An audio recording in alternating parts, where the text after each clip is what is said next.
There's a lot of junior athletes here in age group of athletes. Do you reckon you could just go through quickly a week of your training or even just volumes or something?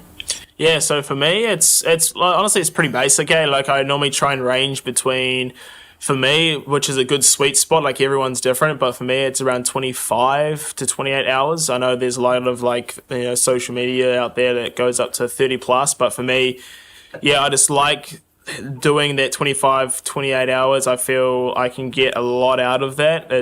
You're not overdoing it, not going over 30. You still can have like a life to yourself and how that looks. Yeah, my weakness is obviously is swimming, so I'm swimming about 6 times a week, and I'm getting about between that 4 or 5k for running. It's more or less kind of a little bit less, so I'm running about 5 sessions a week. I think running, you've also, as triathletes, we have so much volume, so there's no point in doing a lot of junk mileage in the run. And I think being such a high body weighted exercise, it's also quite risky for us to do a lot of running, and which could put us out for quite some time.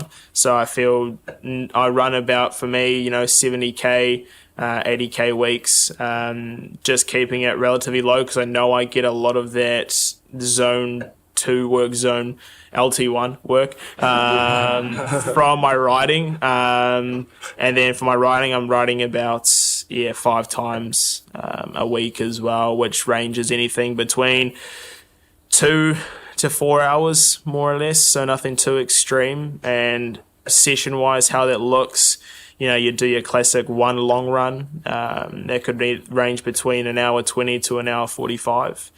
2 run sessions, 2 swim sessions, and 2 bike sessions, so keeping it relatively standard. And yeah, nothing super special, just consistency.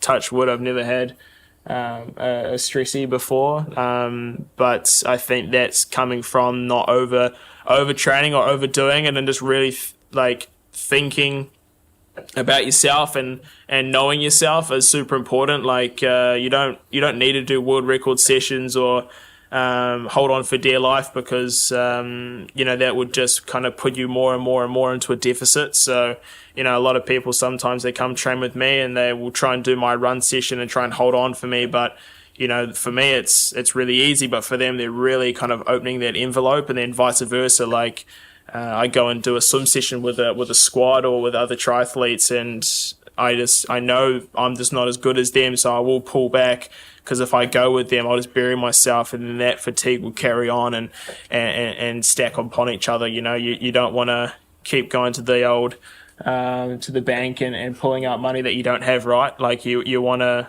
save and within reason. You want to keep it consistent and really stack those bricks and just keep consistent, because I think being consistent and not doing world record sessions every single week is more important than doing world record sessions and then you're out for 3 months. It just doesn't make sense to me. So I think that's super important, is keeping as consistent and knowing your limitations, and not looking at other people and saying, oh, if they're doing 30 hours, I have to do 30 hours. It's find what's good for you and go from there, I think.